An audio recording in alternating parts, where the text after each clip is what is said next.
नांदेडच्या नायगाव तालुक्यातील मांजरम या गावी सूर्यपुत्र भैयासाहेब आंबेडकर यांच्या उपस्थितीत 29 मे 1963 साली प्राध्यापक अनंत मांजरमकर व मित्रमंडळाच्या वतीने धम्मदीक्षा सोहळा संपन्न झाला होता। त्या धम्मदीक्षेच्या सोहळ्याची आठवण म्हणून 16 फेब्रुवारी रोजी 60वा धम्मदीक्षा सोहळा पूज्य भिक्खू विनय बोधिप्रिय महाथेरो यांच्या उपस्थितीत मोठ्या उत्साहाच्या वातावरणात पार पडला। कार्यक्रमाच्या अध्यक्षस्थानी रिपाई गवई गटाचे मधुकरराव मांजरमकर होते, तर मंचावर महिला सरपंच रुक्मिणीबाई पाटील, माजी सरपंच हनुमंत शिंदे, उद्योजक सचिन कांबळे, गट शिक्षणाधिकारी संग्राम कांबळे उपस्थित होते। या प्रसंगी धम्मदीक्षा गौरव स्मरणिकेचे उद्घाटनही करण्यात आले।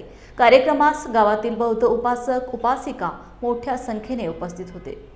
समाजभूषण डॉक्टर बाबासाहेब आंबेडकर, समाजभूषण महाराष्ट्र शासन तथा सरचिटणीस महाराष्ट्र प्रदेश RPI गवई या ठिकाणी भैयासाहेब आंबेडकर 1961 ला आले होते। त्यावेळी मी 21 वर्षाचा होतो।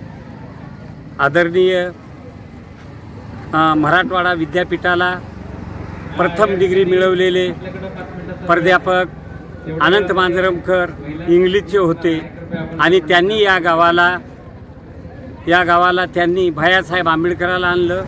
Doctor KD Manjaramkar, Ashok Navsagare, SP Gaikwad हे जी सगळी मंडळी होती, या गावालाच फक्त मराठवाड्यामध्ये भैयासाहेब आंबेडकर आले तर या गावामध्ये पाणी सुद्धा पुरलं नाही भैयासाहेबाला। आज 9ला भैयासाहेब सकाळी यायचे तर भैयासाहेब दुसऱ्या दिवशी 9 वाजता आले। तोपर्यंत पब्लिक ह्या गावामध्ये पाणी आणि आमच्या हिंदू धर्माच्या मंडळींनी सर्व तेवढ्या लोकांना हिंदू धर्माच्या घरच्या लोकांनी भाकरी आणून दिल्या आणि सगळ्याला वाटप केले। म्हणून आमचं गाव हे फार चांगलं आहे। आणि पूर्वीचे जे लोक होते ते बापूजी पाटील, विषमराव तोलबाजी पाटील, ही जी मोठी मोहनराव पाटील ही जी मंडळी होती त्यांना आम्ही भेटल्यानंतर आणि ज्या ठिकाणी इथं आहे विषमराव पाटील शिंदे त्यांनी जागा दिली म्हणून या बौद्ध विहाराचं हे झालं। या गावाचा प्रश्न मार्गी लावण्यासाठी आज 10 वर्षे इथं बुद्ध विहाराचा रोड पडून होता, पण मी वरिष्ठ CM आपले एकनाथराव शिंदे साहेब असताना त्यांच्याकडून हा पाठपुरावा करून हा रोड एवढा मोठा करून घेतलेला आहे बुद्ध विहारापासला।